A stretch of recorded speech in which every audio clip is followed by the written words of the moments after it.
So another episode of MBRF podcast, and now we have Maria Hagar. That'll do.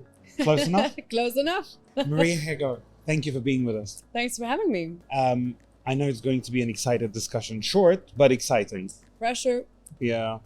Tell us a little bit about what you do.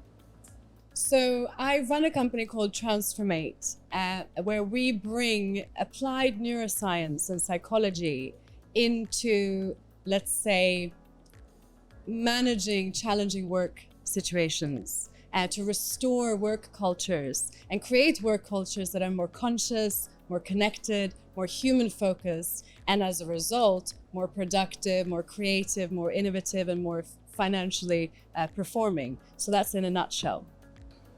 A lot of big words. No, well, So neuroscience, yes. work culture. How do you do that? Explain it to the layman. Explain it to me. Yeah. So basically, I did a master's in neuroscience and psychology, specifically focusing around mental health, which is obviously such an important part of being human. Mental well-being and mental ill health is, really an important aspect of who we are and how we can show up. And so what we do is we look, there's a big divide between the research that's being done in neuroscience and psychology and how that actually reaches the people where it can actually help.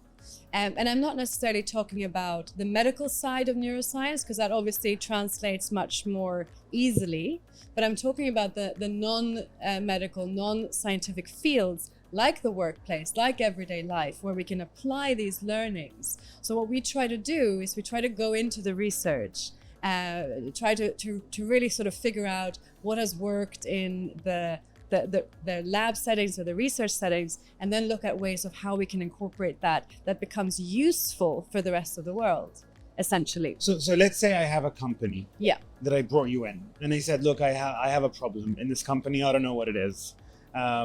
It's something related to the work culture and the relationship between individuals within that firm.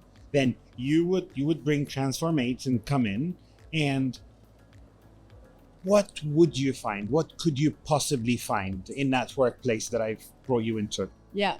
So your example is actually spot on, because I'm good. Yeah, you're very I good. feel so good. That's the best compliment I heard today. No, but honestly, and it's quite remarkable, and I'll tell you why. Because most workplaces don't know exactly what their issues are, and B, they think it's around human relationships, because that's always the number one challenge that we have in organizations, is the breakdown of human relationships. And it creates this conflict and resentment and even like microaggression, aggression, negative relationships, which breaks down the whole workflow. When someone is irritating you, you don't want to call them to ask for help. You don't want to share information that could be useful for them. So everything falls apart in terms of your productivity cycle and that communication. It sometimes makes it difficult to wake up in the morning and go to work, isn't 100%. it? Yeah. And actually, a lot of people are extremely resentful of going to work. We were just talking about it in my session earlier, that 77% of people globally are disengaged from their work. And that's exactly what you're describing. Like waking up in the morning going, oh, another day. Did you hear that number? Yeah.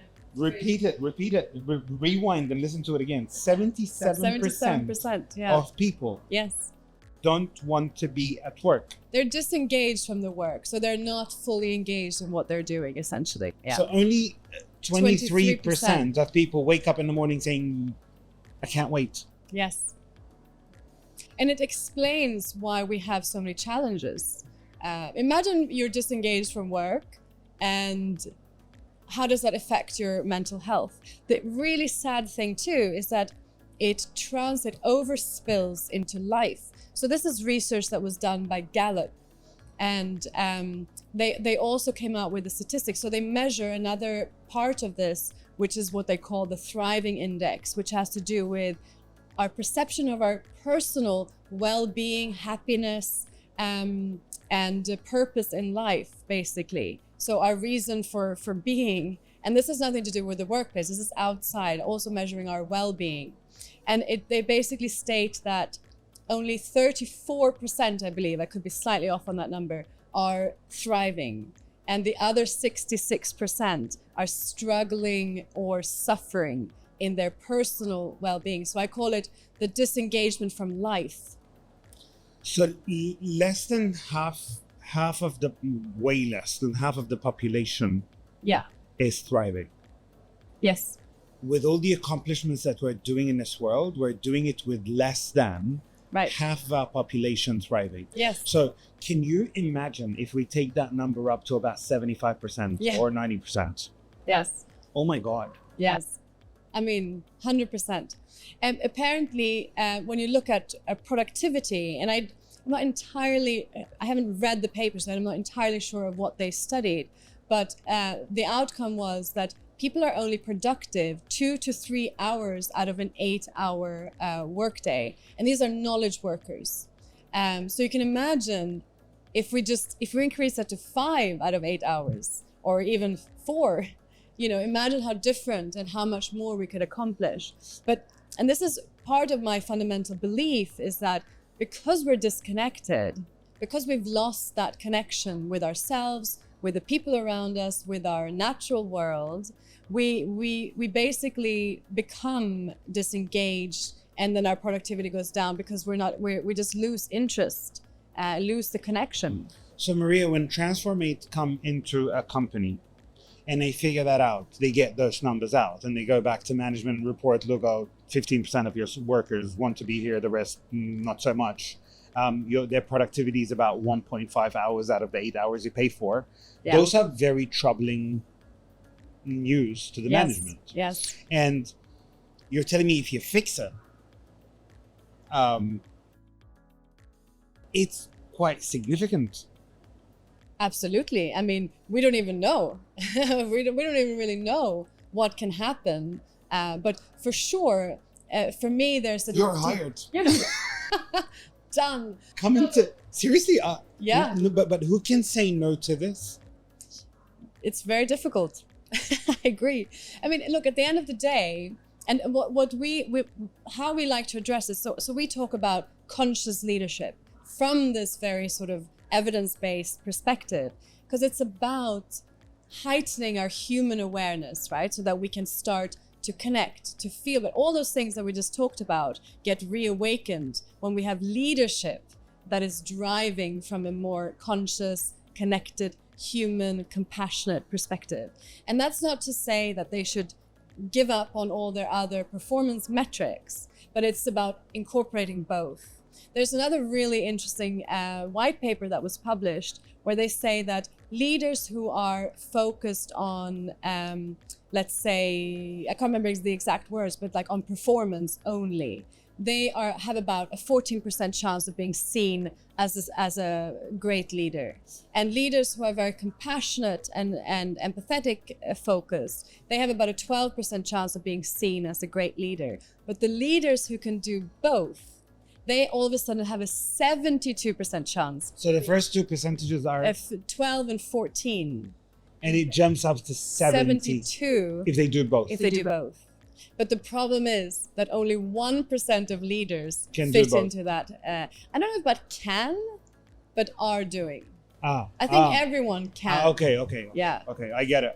So we have a tendency also to blame a lot on the leaders. So, I'm sorry to take you back to No, this. please, What's yeah. one and what's two? So the first leader is the one that's more kind of left brain, more results focused leader. So they have a 14% chance. The second leader is the one that's more focused on the human aspect, inspirational, empathetic, creative. compassionate, etc. And then the ideal, which is ideal by extreme large margins, is the leader that can do both. That can be both connected, human, empathetic, compassionate, but at the same time driven, business driven, results driven, etc. I'm not saying that because I'm in Dubai, but I feel Dubai leadership has been that, in a way. Both.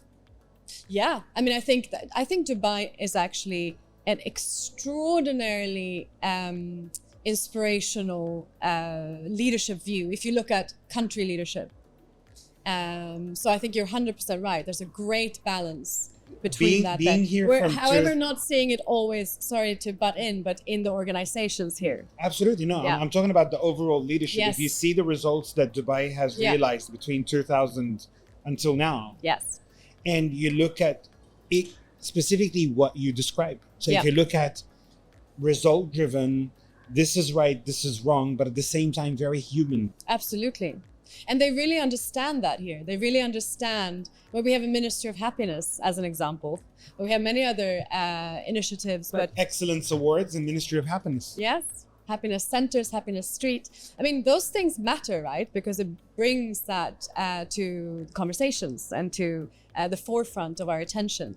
And we know that what we pay attention to is what we develop, what gets created, what gets put, the focus gets put onto. So, from my perspective, the fundamentals go back to being able to be self-aware as a leader. So if there's three things that, a leader could take away, is that they should start working on their self-awareness of their own emotions, their values, their strengths, their weaknesses, their inner world, if you like, and also become aware of their external world. How are they impacting people? How are people perceiving them? How is the energy being carried from you onto your team and the people in your immediate care or surroundings? And then the second thing is, how can you regulate your nervous system? I think actually if we went around the world and just helped people to regulate their nervous system, in a short period of time, we would see remarkable change in all areas, wherever you reached. Can we please do that, because we need it? We need it. No, but we need it desperately. We need it desperately. And then the third thing is to start using both our left and right brains as we approach leadership. And the right brain is the one that's more connected to the oneness, the whole, the nature, that compassion, that sort of being fully human. The broader part of being human, and not just the task-oriented left.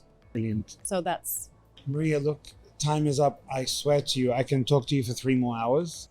I think we do need that discussion. I love how structured your points are. I think you delivered a very solid message. I really think you should watch this 2 or 3 times. I would use some of your numbers in some of my other episodes. Yes, absolutely. I can send you the references. They're shocking. It's shocking. Shocking. Yeah, but sometimes we need a shock to make a change, right? Give organizations one last piece of advice and say it straight to the camera. Tell them, what do you advise them? What's if there is one advice you would give the world, what would it be? Well, I think as organizations, we have to start to be honest with ourselves, right? What is the leadership legacy that you're leaving behind? And what is the potential lost by not addressing these things? So think about these 3 things: awareness, regulation, and the combination of left and right brain thinking. And start there. Brilliant. Maria, here you go. Here you go. That'll do. Yeah. I'm gonna practice this better. That's okay. It was a pleasure having you. My pleasure. Thank you for being part of MBRF podcast, and thank you for watching.